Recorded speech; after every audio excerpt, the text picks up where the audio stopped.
Breaking. Reform Council files legal papers. Government has 24 hours to respond. This is happening right now. A Reform-led council just filed emergency legal papers against the UK government over migrant hotels. The deadline? Tomorrow night. And this could change everything. I'm breaking down exactly what's happening, why it matters, and what comes next. But first, if you want the real story behind UK politics without the media spin, hit that subscribe button. You won't get this level of analysis anywhere else. Here's what just went down. Richard Tice appeared on GB News this morning and dropped a bombshell that's sending shockwaves through Westminster. He revealed that a Reform Council is taking the government to court over migrant hotel placements. Not next month, not when they feel like it, tomorrow evening. And if you think this is just another political stunt, think again. The legal papers are already prepared. The lawyers are standing by. And the clock is ticking down to what could be the biggest constitutional showdown between local and central government in decades. But here's the part that should terrify Westminster. It's not just one council. Tice says around 12 reform councils are preparing similar legal action. That's not a protest. That's a coordinated attack on government policy using the courts as weapons. We're talking about a legal uprising that could paralyse government immigration policy overnight. The timing is no accident. The Court of Appeal just overturned the closure of the Bell Hotel, giving Reform the legal precedent they needed.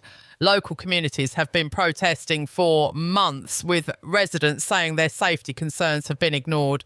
Now, Reform councils are saying enough is enough, we're taking you to court. Let me paint the full picture of what's really happening here. This isn't just about hotels.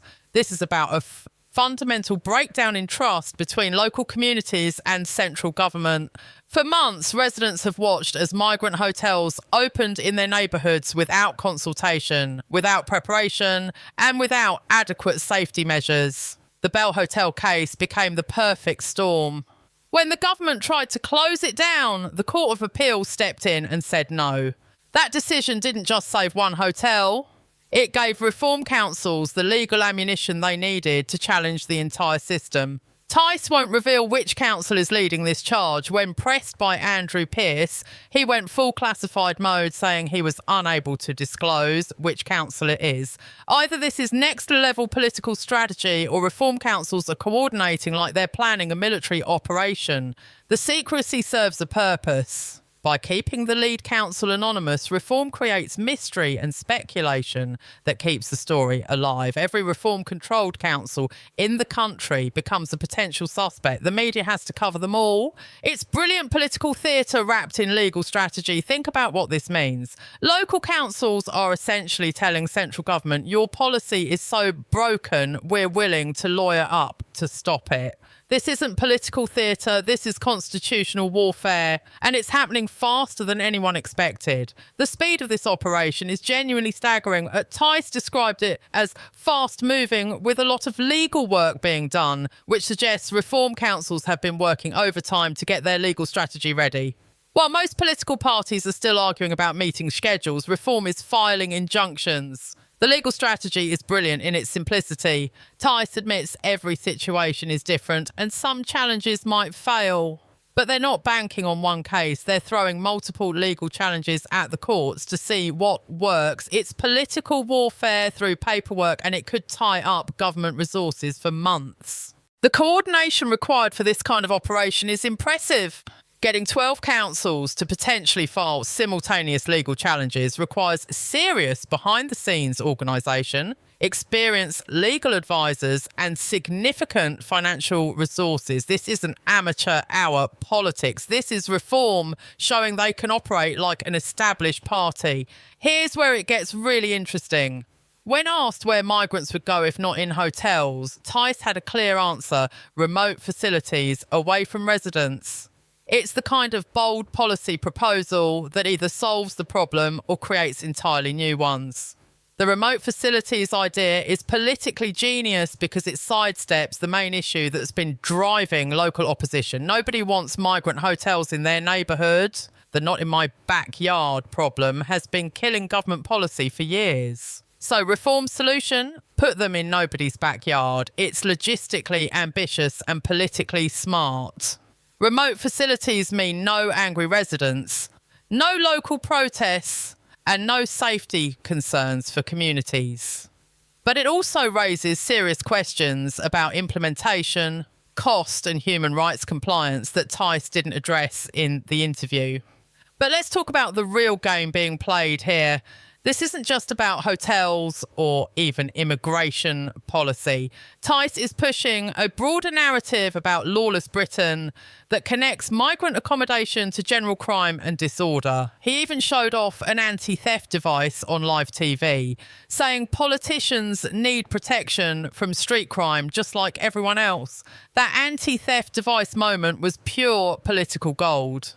It humanised the broader argument by showing that even politicians are dealing with the same crime concerns as ordinary citizens. It made abstract policy debates feel personal and immediate, and it perfectly illustrated Reform's core message about Britain becoming unsafe.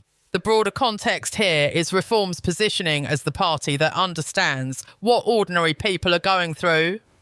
While other politicians talk about policy from Westminster offices, Reform politicians are apparently carrying anti-theft devices because they're worried about street crime too. The coordination behind this legal offensive is staggering when you really think about it. This isn't just 12 councils acting independently. This is a coordinated strategy that requires central planning, shared legal resources, and synchronised timing. It's the kind of operation that established parties struggle to pull off. Never mind political newcomers.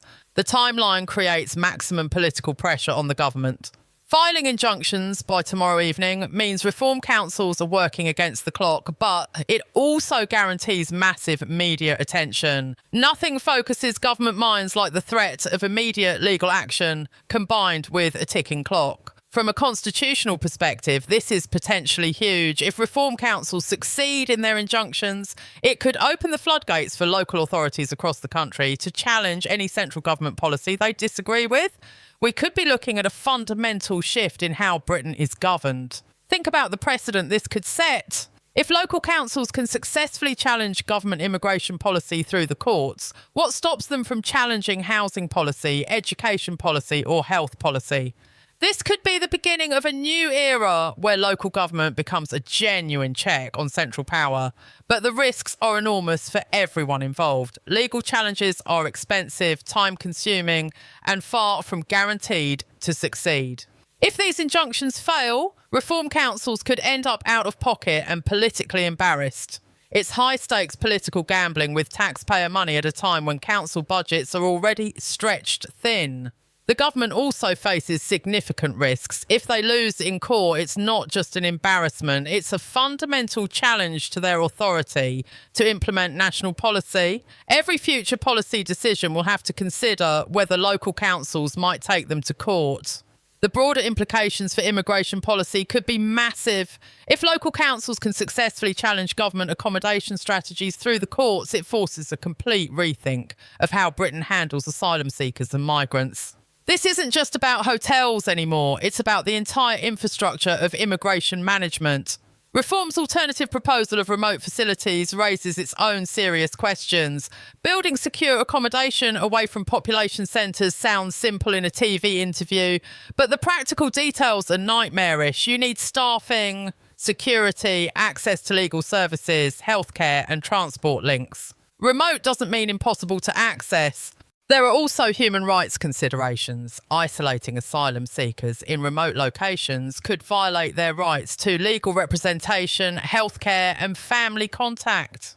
International law requires that detention conditions meet certain standards, and remote facilities might struggle to meet those requirements.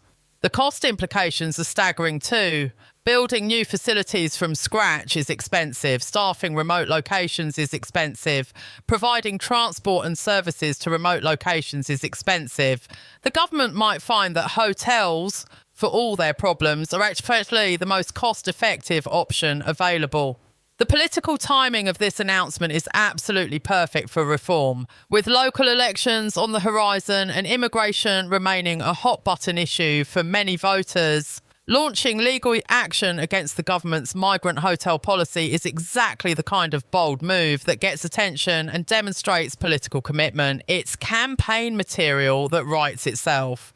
Reform can now go to voters and say they didn't just complain about migrant hotels, they actually took the government to court to stop them. That's the kind of concrete action that resonates with frustrated voters who feel like politicians are all talk and no action. What's particularly clever about Reform's approach is how they're framing this issue. They're not attacking migrants or asylum seekers directly. Instead, they're positioning themselves as defenders of local communities against government incompetence. The focus on protecting women and girls, and keeping people safe appeals to legitimate safety concerns while advancing their broader political agenda. This framing allows Reform to appeal to voters who might be uncomfortable with anti-immigration rhetoric, but are genuinely concerned about community safety. It's politically sophisticated messaging that broadens their appeal beyond their traditional base. The mystery around which council is leading the charge creates ongoing political suspense that's pure genius from a media perspective. Everyone will be watching to see which Reform Council steps up first, creating continued news coverage and speculation that keeps the story alive long beyond just today's announcement. Every Reform-controlled council becomes part of the story. Local media outlets will be investigating their Reform councils, asking whether they're involved in the legal action. It creates a multiplier effect where one story becomes dozens of local stories across the country. If successful, this legal strategy could tie up government resources and legal departments for months. It's coordinated resistance that could genuinely impact policy implementation, regardless of whether individual legal challenges succeed in court. Even unsuccessful challenges create delays, costs, and political headaches for the government. The precedent implications are enormous too. If Reform establishes that local councils can successfully challenge central government policy through the courts, other opposition parties will take note. We could see Labour councils challenging Conservative policies, Liberal Democrat councils challenging government decisions, and independent councils asserting their authority. The personal touch of Tice revealing his anti-theft phone device was a stroke of political genius that shouldn't be overlooked. It connected abstract policy debates about crime and disorder to a politician's everyday experience. It made the argument about lawless Britain feel immediate and relatable rather than theoretical. By tomorrow night, we'll know if Reform councils follow through on their promise. The government has less than 24 hours to respond to what could be the biggest constitutional challenge to immigration policy in years. Civil servants will be working through the night. Government lawyers will be preparing counter-arguments. And political advisors will be gaming out the implications. The speed of modern politics means that by the time many people see this video, the legal papers might already be filed. We could be living through a constitutional moment in real time, watching as local government challenges central authority in ways we haven't seen before. This story is developing faster than anyone expected. The next 24 hours could reshape how local and central government interact on controversial policies. It could establish new legal precedents. It could shift the balance of power between Westminster and town halls across the country. One thing's certain, British politics just got a lot more interesting.